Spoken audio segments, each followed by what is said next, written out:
First contact and defiance. The vast darkness of space stretched before Captain Samira Khan as she stood on the bridge of the UES Pathfinder, humanity's most advanced exploration vessel. The ship's quantum engines had pushed them further into the unknown than any human had ventured before, well beyond the Sol Commonwealth's established territories. "Captain, I'm detecting unusual gravitational distortions at bearing 227 Mark 43, reported Lieutenant Felix Chen, his fingers dancing across the holographic sensor array. "Pattern suggests artificial origin." Samira straightened, brushing a lock of her dark hair back beneath her cap. On screen, maximum magnification. The view screen shifted to reveal what appeared to be a rippling curtain of space, subtle distortions barely visible against the backdrop of stars. "Analysis, Commander Wei," Samira asked her science officer. Commander Lin Wei studied her console, brow furrowed. "It's a boundary of some kind. Gravitational engineering beyond our current capabilities. The energy signatures indicate it's been stable for thousands of years at minimum." "A border," Samira murmured. Humanity had expanded rapidly since developing FTL travel 50 years ago, but they had yet to encounter another spacefaring civilization. There had been archaeological evidence on distant worlds, ruins, artifacts, but nothing living, nothing active. Until now. "Should we approach, Captain?" asked Navigator Adebayo, hand hovering over the controls. Samira considered for only a moment. Her orders were clear: explore, discover, and expand human knowledge. "Take us in, 1/4 impulse. Maintain yellow alert status." As the Pathfinder edged closer to the boundary, the sensors began picking up more details. "Captain, I'm detecting vessels on the other side," Chen reported, his voice tightening. "Multiple signatures, massive energy readings. They're at least triple our size." "Are they approaching?" "3 vessels have altered course.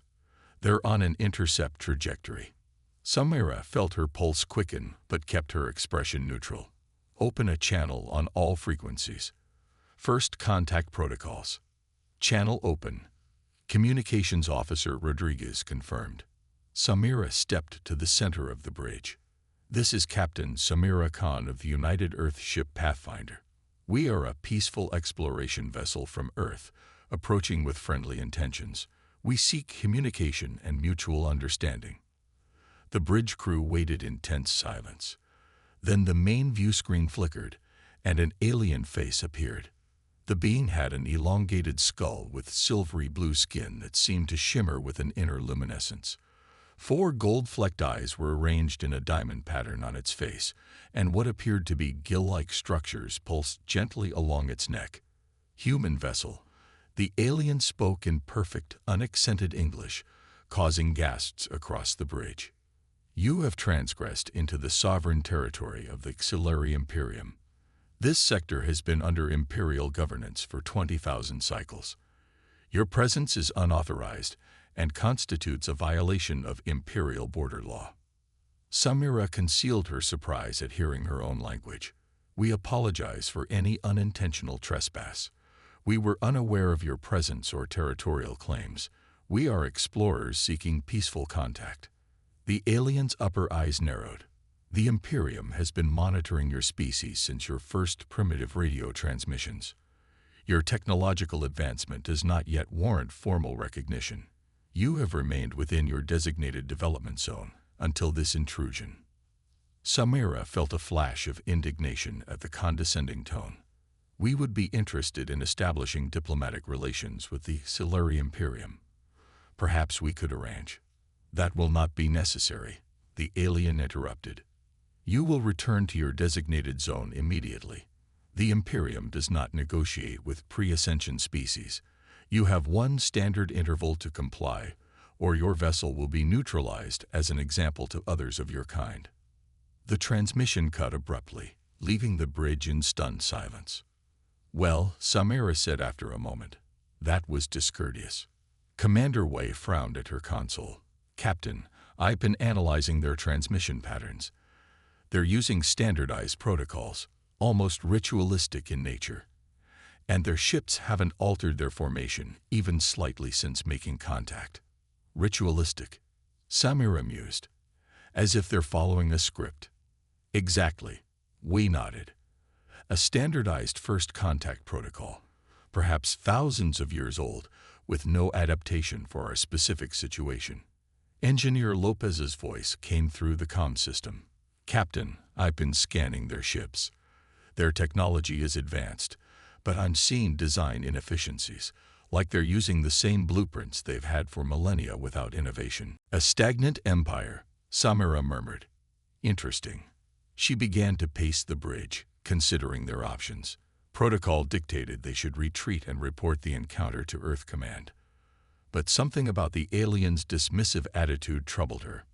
They've been watching us, she said aloud, keeping us in a development zone like animals in a zoo.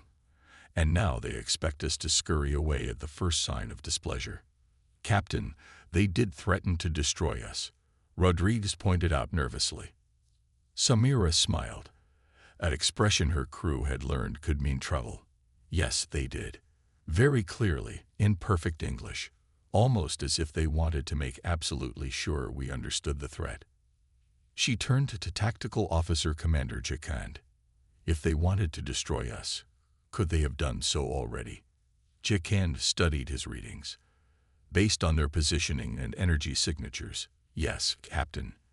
They could have attacked immediately if destruction was their primary objective.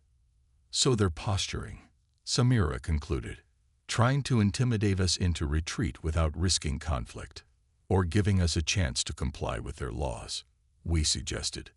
Perhaps, Samira nodded, but I don't think they understand humans as well as they believe they do.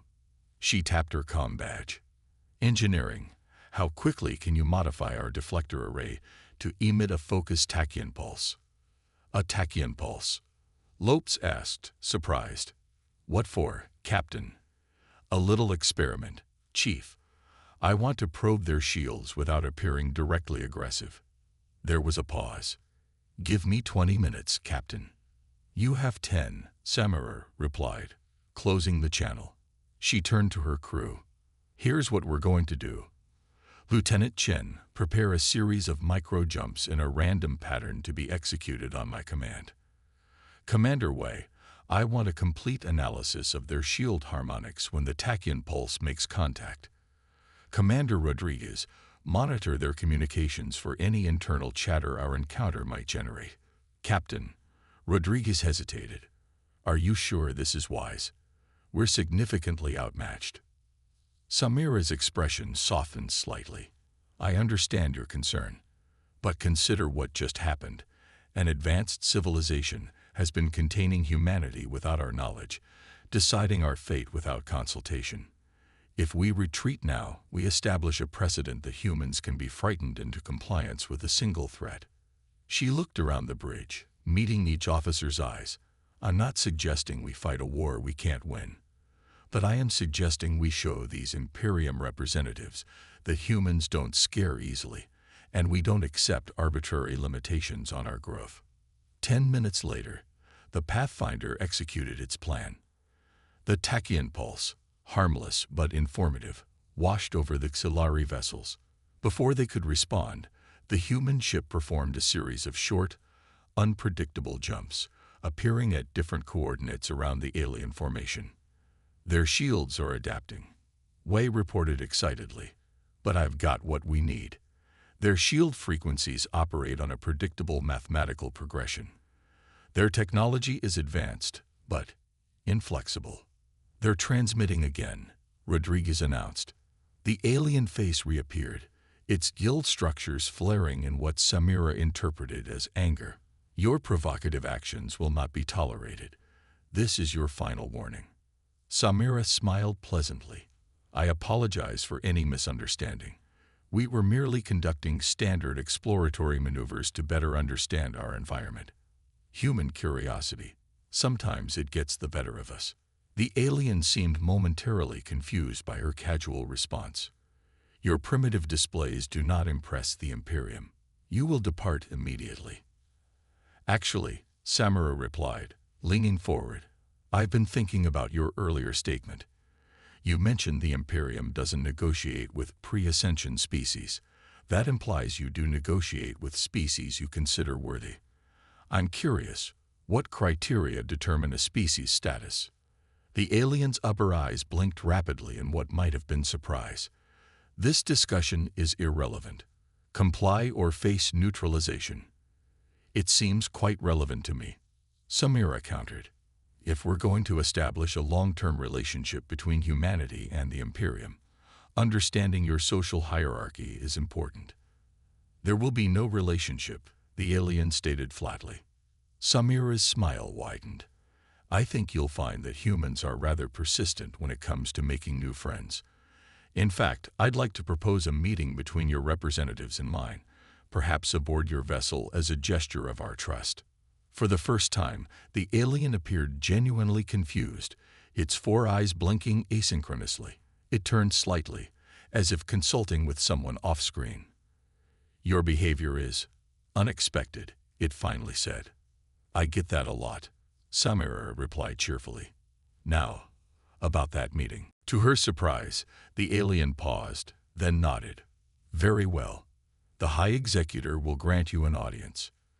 Prepare to receive docking instructions. As the transmission ended, Rodriguez looked at Samira with wide eyes. They agreed, just like that. Samira nodded, her expression thoughtful. Unexpected behavior disrupts rigid protocols. This Imperium has likely encountered thousands of species, all following predictable patterns of submission or aggression. We just gave them something their ancient playbook doesn't account for. What's our objective with this meeting, Captain? Chikand asked. Information gathering, Commander. The Xilari Imperium has been watching humanity for decades, possibly centuries. It's time we learned something about them, and perhaps showed them that humans don't fit neatly into their ancient categories. As the Pathfinder moved toward the massive Xilari vessel, Samira couldn't help but feel that humanity had just stepped onto a much larger stage than anyone back on Earth had imagined. And she revolution and new order. The interior of the Xilari flagship was a marvel of engineering that would have sent Earth scientists into ecstasies of delight. Crystalline corridors stretched in geometric precision, bathed in a soft blue light that seemed to emanate from the walls themselves. Captain Samira Khan walked with confident strides, flanked by Commander Wei and Commander Jakande, surrounded by a contingent of Xilari guards. The aliens moved with fluid grace despite their tall, slender frames. Their silvery blue skin revealed shadowy outlines of complex internal organs, and their 4-eyed gaze remained fixed ahead as they escorted the humans through the labyrinthine vessel. Their construction techniques are incredible, Wei whispered, her scientist's eyes drinking in every detail. These structures appear to be grown rather than built. And notice the other species, Jakande murmured. Indeed, as they walked, Samira observed dozens of different alien beings, each performing various tasks with methodical precision. None looked up as the human delegation passed. They were led into a vast chamber dominated by a crescent-shaped table where 7 Xilari sat in ornate chairs. At the center, on an elevated platform, sat a larger Xilari whose skin had a deeper blue tint and whose robes were adorned with complex glowing patterns. A High Executor welcomes the human delegation to the sovereign vessel Eternal Dominion, announced one of the guards in that same perfect, unaccented English. Samira stepped forward, her posture straight and confident. We appreciate the invitation and the opportunity for dialogue. The High Executor regarded her with all 4 eyes, unblinking. Your species' behavior is anomalous. In 20,000 cycles, no pre-ascension race has ever challenged the Imperium's first contact protocol. Explanation is required. Samira raised an eyebrow. With respect, High Executor, humanity doesn't recognize the concept of pre-ascension status. We determine our own path of development. A murmur ran through the assembled Xilari officials. The High Executor's guild structures fluttered rapidly. Impossible. All species follow the Great Pattern. The Imperium has guided 10,000 civilizations from primitive development to eventual integration. The pattern is immutable. Perhaps for those civilizations, Samira replied. But humans have a saying. The only constant is change. The High Executor leaned forward. Your defiance is unprecedented but ultimately futile. The Imperium spans 17,000 star systems. Your species occupies merely 12. The great pattern will proceed as it has for millennia. Samira noticed something interesting. The other aliens in the room, the non-Exilari, had subtly shifted their attention to the conversation. Their movements had slowed, their efficiency momentarily disrupted. I'm curious about something, High Executor, Samira said, deliberately changing the subject. I notice many different species aboard your vessel. How many civilizations are part of the Imperium? 143 ascended species serve the great pattern, the High Executor replied with evident pride. Each has its designated function, determined by their inherent capabilities and the needs of the Imperium. Designated by whom? Samira asked innocently. The High Executor's upper eyes narrowed. By the Xilari, of course. As the first race, it is our burden to maintain the great pattern and guide lesser species to their proper place within it. Commander Wei stepped forward slightly. And how long has this great pattern existed? 37,000 cycles, answered the High Executor. Since the Xilari discovered the principles of harmonic governance, intended to make a memorable entrance. Samira exchanged a quick glance with Wei. That's remarkable stability, she said. On Earth, no political system has remained unchanged for even 1,000 years. We find that adaptation and innovation are necessary for survival. Your primitive perspective is understandable, the High Executor replied condescendingly. But the great pattern is perfection. It requires no adaptation. Samira noticed a slight movement. One of the non-Xilari workers, a stocky creature with mottled green skin, had paused in its task, head tilted toward their conversation. Perfection is a dangerous concept, High Executor, Samira said. In our experience, it leaves no room for growth. The High Executor rose from his seat, looming over them. Enough philosophical debate. You have been granted this audience to receive instructions for your species' proper integration into the development protocols. You will return to your designated zone. The Imperium will contact Earth when humanity has reached appropriate technological thresholds. Samira remained unmoved. And if we choose to continue our exploration beyond what you consider our designated zone, then the consequences will be severe, the High Executor stated. The great pattern cannot be disrupted by one primitive species. With respect, Samira replied, humanity has a history of disrupting patterns we find restrictive. It's rather a specialty of ours. Before the High Executor could respond, alarms suddenly blared throughout the chamber. A Xilari rushed in, its movements less fluid, more urgent. High Executor, we're detecting anomalies in the quantum communication network. Multiple hub worlds are reporting disruptions in the pattern protocols. The High Executor's gill structures flared wide. Impossible. The protocols are immutable. The messenger lowered its voice, but Samira's enhanced hearing implant caught the words.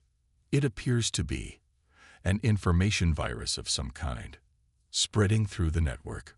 Origin unknown. The High Executor turned sharply to Samira. What have you done? Samira maintained a neutral expression. We're having a diplomatic meeting, as agreed. Perhaps your perfect system has developed a natural flaw after 37,000 cycles, was it? The truth was more complicated. Before boarding the Xilari vessel, Samira had authorized a contingency plan. While the diplomatic team engaged the Imperium leadership, Engineer Lopes would attempt to access the alien network using techniques developed from the shield scan data. Not to attack, but to understand. Apparently, he'd found something significant. The chamber suddenly darkened as the ambient lighting flickered. When it returned, the large screens around the room displayed the same message, repeated in what must have been hundreds of different languages. In English, it read, The PTTRN is ERV is the FEU. Seek truth. The high executor stared at the screens in apparent shock. This is unprecedented. Perhaps your great pattern isn't as perfect as you believed, Samira suggested quietly. One of the other auxiliary officials spoke rapidly in their native language, a series of melodic clicks and trills. The high executor responded sharply, then turned back to Samira. Your audience is concluded. You will return to your vessel immediately.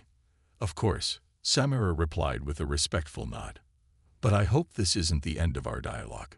Humanity would welcome a relationship of equals with the Imperium, one based on mutual respect rather than imposed hierarchies. As they were escorted back through the crystalline corridors, Samira noticed a subtle but significant change. The various alien workers were moving differently, glancing at the humans, exchanging looks with each other, some even pausing in their tasks entirely. Something had shifted in the perfect order of the Imperium. Back aboard the Pathfinder, Engineer Lopes greeted them with a barely contained excitement. Captain, you won't believe what I found. Their entire network is built on mathematical principles that haven't been updated in millennia. It's like finding a computer still running its original operating system after thousands of years without security patches. And, Samira prompted, I didn't hack anything. I just introduced a simple logical paradox into their information flow. Their system tried to categorize it according to their rigid protocols and, well, couldn't. The disruption spread as different network nodes tried to resolve the contradiction. A paradox?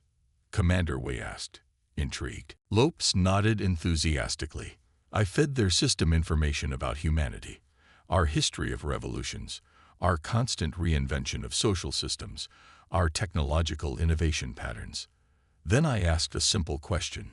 If the pattern is perfect, why must it be enforced? Samira smiled. Sometimes the simplest questions are the most disruptive.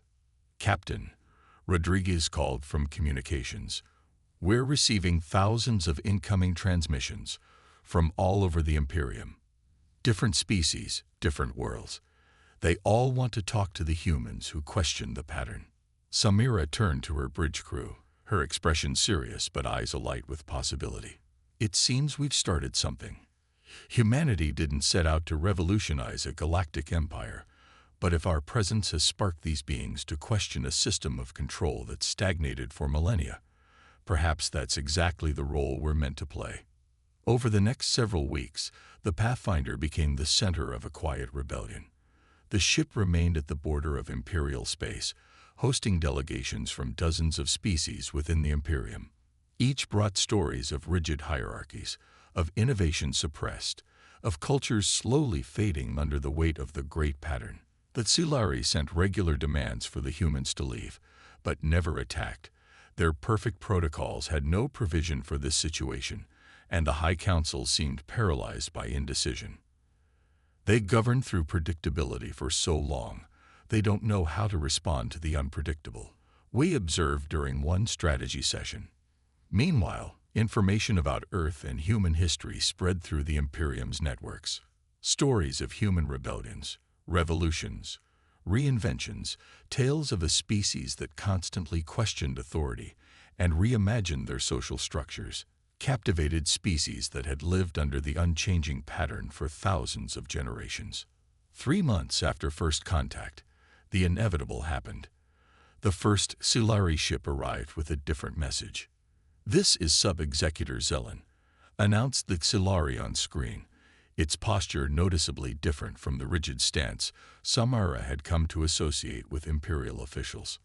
I represent a growing faction within the Imperium that believes the pattern may require modification. Samira kept her expression neutral, though inwardly she celebrated this first crack in the monolithic ideology. We would welcome such a dialogue, Sub-Executor. The High Council has agreed to convene an unprecedented assembly of species, Zelen continued. All member civilizations are invited to participate in discussions about the future structure of the Imperium. Your presence is requested. 6 months later, Samira stood in the Great Assembly Hall on the Tsulari homeworld. the first human to set foot on this ancient planet. Representatives from all 143 species of the Imperium filled the vast chamber, a riot of colors, forms, and evolutionary paths that took her breath away. The High Executor, now noticeably diminished in stature and authority, called the assembly to order. For the first time, in 37,000 cycles, the great pattern is open for reconsideration. The word seemed physically painful for him to pronounce. What followed was chaotic by Solari standards, but familiar to any human who had witnessed democratic processes. Species that had been silent for millennia found their voices. Ancient grievances were aired. New possibilities were proposed. Through it all, the human delegation, now expanded to include diplomats and experts from Earth, offered not leadership but example, how to debate without deferring to authority, how to compromise without surrender. The new compact that emerged after weeks of negotiation was revolutionary yet practical. The rigid hierarchy of the Great Pattern was replaced with a federated council where all species had representation. Innovation and cultural development were declared fundamental rights. The Xilari retained significant influence as founders, but no longer ruled by decree. On the final day, as the new compact was formally adopted, Sub-Executor Zelen, now First Representative Zelen, approached Samara. When your ship crossed our border, he said, many saw it as an insignificant event, one primitive vessel from one primitive world. None could have predicted that you would remake an empire that has stood for 37,000 cycles. Samira shook her head. We didn't remake your empire, First Representative.